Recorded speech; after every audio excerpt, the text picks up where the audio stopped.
Now, here's the litmus test. It's very easy to remember, okay? If AI generated the prose, it is AI generated, okay? Full stop, full stop. It doesn't matter if you're directing the AI, giving them your vision.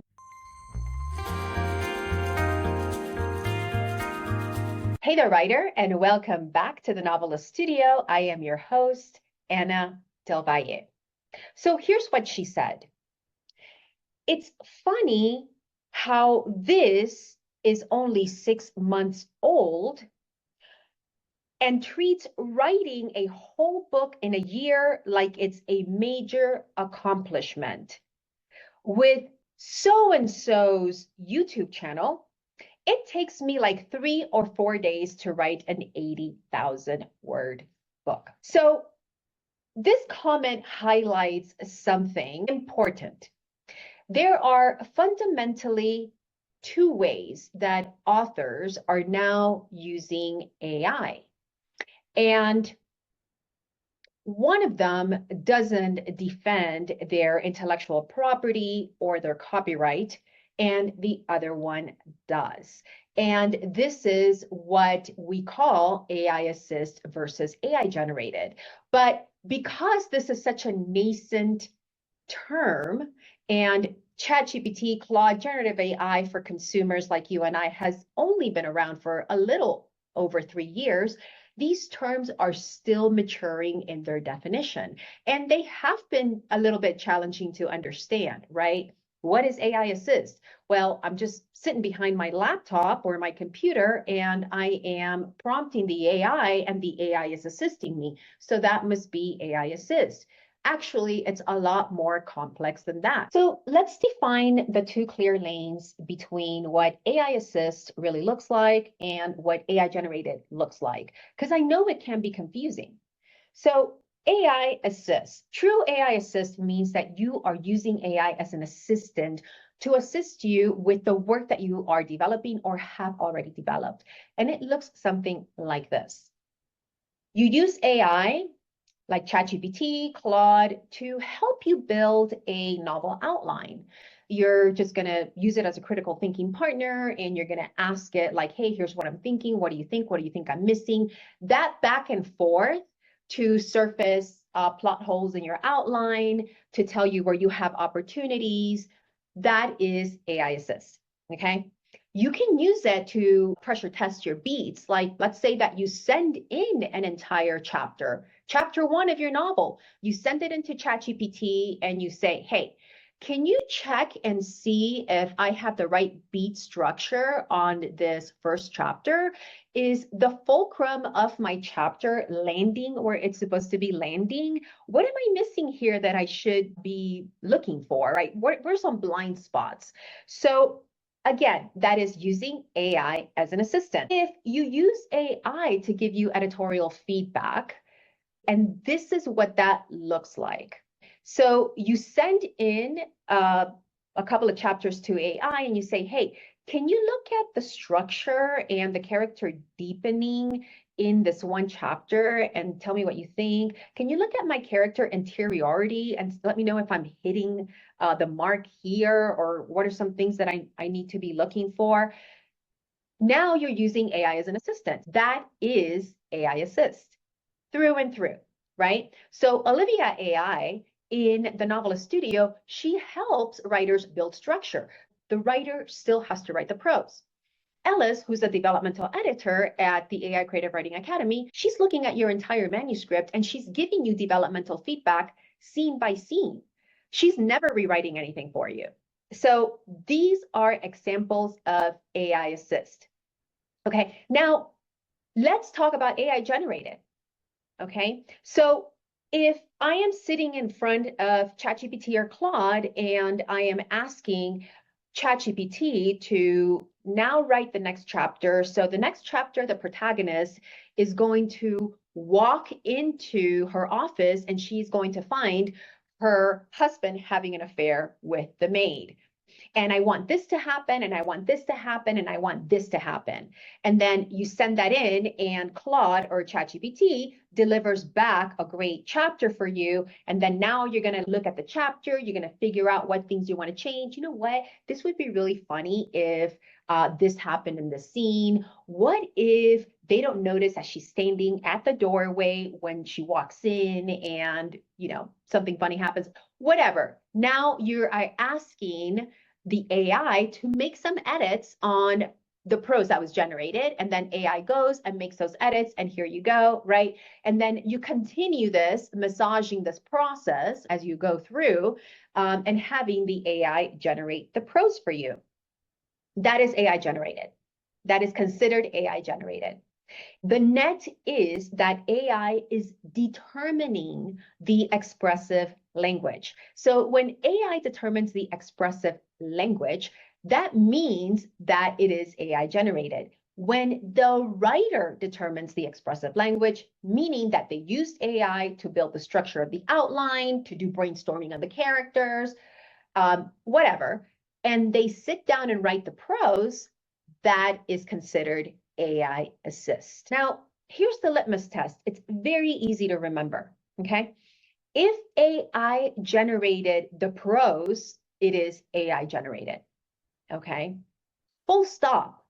Full stop. It doesn't matter if you're directing the AI, giving them your vision, giving them a paragraph of what you think that the scene's going to look like. It's still considered AI generated. Now, that doesn't make it wrong, okay? It just puts you in a different authorship model that doesn't particularly protect your work as your own IP. There is a difference between prompting a system to generate output and writing prose. So what the copyright law says is that human expression is protected. Human expression is the prose. That is what human expression is. And AI generated expression is not automatically protected. So what this means is that providing a prompt does not make you automatically the author of that output. That is AI generated output. Again, if you are generating books with AI and writing a book a month with AI, that's completely fine. This method of authorship, which many are doing, is not optimized for defensible authorship.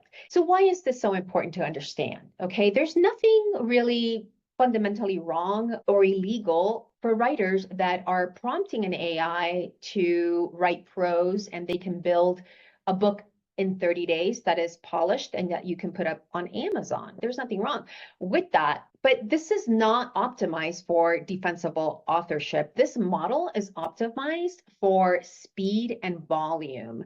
And just because you write a book and you put it up on the marketplace, it doesn't mean it's going to sell. You have to do an enormous amount of marketing behind it. You got to spend marketing dollars on Amazon campaigns and a bunch of other campaigns that authors do in order to get their books out on socials like Book Talk, et cetera, et cetera. So the question is that if you are generating a book with AI, and you're putting all this marketing effort behind it, what happens if this book gets picked up by someone, let's say Netflix notices? So what happens then? When you license film, foreign, or audio rights, there's this thing called chain of title, which basically is like a deed of trust for the house. The chain of title validates who the author of the work is. If there's anything vague, like it could be AI generated prose, you no longer have that chain of title. It's been compromised, okay? And now this may not be an issue for you or something that you think about at all because, hey, listen, Anna, I just want to produce a bunch of books. I'm going to run my own marketing. I'm going to spend my own dollars. And I don't care about ever going global or for a streaming service or whatever, right? So that's fine. I mean, if that's what you want to do, by all means, do it. But you really want to have a, have a go at this. Really, maybe be picked up by Netflix, maybe somebody picks up the film rights. If you want that kind of opportunity, then you really have to be in the AI assist bucket. You cannot be in the AI generated bucket because you're not going to be able to prove your chain of title. So let's take a look at a real life use case. This is Zarya of the Dawn. The author was Cash Tanova, and it's a graphic novel that they wrote the story, and then they used Midjourney, which is an image generating tool, and they directed Midjourney on all the graphics that they wanted for the graphic novel. And now the main character does this. And now this is what happens in the scene. And then this happens. And Midjourney generated those images for the author. So at first, when they copyrighted the work, the Copyright Office granted the author full rights. Then the Copyright Office did some digging and they found that the images had been generated by AI. And what happened next was that they revoked the rights of the author.